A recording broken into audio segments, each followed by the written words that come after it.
السلام عليكم، ازيكم يا حبايبي؟ عاملين ايه؟ يا رب تكونوا بالف خير. حلقه جديده من دنيا المطبخ. لو اول مره بتشوفوني يا ريت تشتركوا في القناه وتفعلوا زر الجرس على الكل، ومتنسوش تحطوا لايك للفيديو ده. النهارده بقى هنحول الجبنه القريش لجبنه كريمي تحفه جدا. لو عندك اطفالك ما بيحبوش الجبنه الفلاحي او الجبنه القريش هياكلوها بالطريقه دي.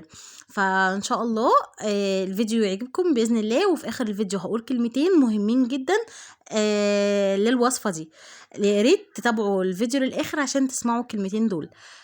دلوقتي بقى عندي قطعتين جبنه فلاحي او جبنه قريش، كانوا موجودين عندي حوالي ربع كيلو، ومعايا معلقتين من الزبده السايحه، ومعايا نص كوبايه زيت، ومعايا ربع كوبايه لبن، ومعايا 3 معالق لبن بودر، ومعايا ملح، ومعايا ذره صغيره من ملح الليمون.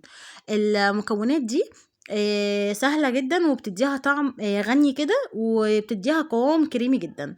اول خطوه بقى هعملها ان انا هقطع الجبنه اللي معايا قطع صغيره عشان تبقى سهله معايا في الضرب في الكبه. طبعا تقدري تستعملي الخلاط، تقدري تستعملي هاند بلندر، انا النهارده مستعمله الكبه. تمام.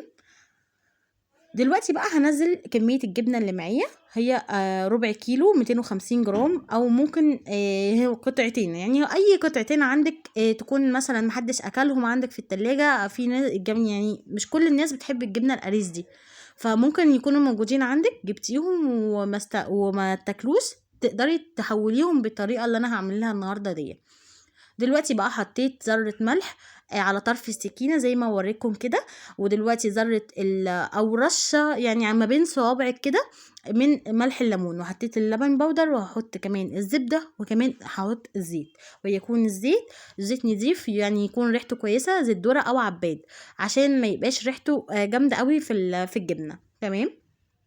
هبتدي بقى ان انا اضربهم في الكبة ضرب جامد، يعني مثلا مدة 10 دقايق ولا حاجة لحد ما يضرب معايا كويس جدا. وطبعا على حسب الكبة بتاعتك، يعني سرعتها او كده، يعني في ممكن كبة تتضرب فيها بسرعة وفي لا، فانت بقى على حسب ما تتضرب معاك وتديكي قوام الكريمي يبقى كده تمام. دلوقتي بقى هوريها لكم بعد ما قعدت اضرب فيها شوية كده لحد ما بقت كريميه خالص معايا، وشكلها بقى بالشكل اللي انتوا شايفينه دوت. شايفين طبعا الفرق ما بين الاول وما بين دلوقتي. الاول كانت مفتته كده ومحببه جامد، دلوقتي بقت كريميه جدا. وشلت الغطا كده بوراكم وانا بضربها عشان يدخل جواها الهواء ويديني فوليوم كده، وتبقى كريميه زياده يعني. تمام. دلوقتي بقى خلاص هخرجها، هي كده جهزت معايا. تقدري ان انت تحطي لها اي اطعمه، انا دي هي الساده كريميه اللي هي الساده. تقدروا ان انتوا تحطوا لها جبنه شيدر، جبنه تركي، جبنه او اللي هي البسطرمه، زيتون، زي ما انتوا عايزين، بس دي اللي هي الساده تقدري انت بقى تغيري فيها زي ما انت عايزه. في بقى كلمتين انا عايزه اقولهم مهمين في الفيديو دوت. بصوا بقى، الجبنه دي هي كريميه وقوام كريمي وكل حاجه، بس للامانه وعشان مصداقيه القناه انا ما بفيش حاجه بعملها غير لما لازم اقول لكم عليها لو طلعت حلوه معايا او ما نجحتش معايا. هي دي ناجحه وكريميه جدا، بس مش طعم الجاهزه، يعني طعمها مش مدي الطعم الجاهز، عشان الامانه بس، عشان محدش يزعل مني ويقول لي احنا عملناها وما عطتناش طعم الجاهز. هي طعمها جميل جدا، واللي ما بيحبش الجبنه الفلاحي هياكلها بالطعم دوت، او هياكلها بالطريقه دي. هي كريميه جدا، تنفع جدا في السندوتشات.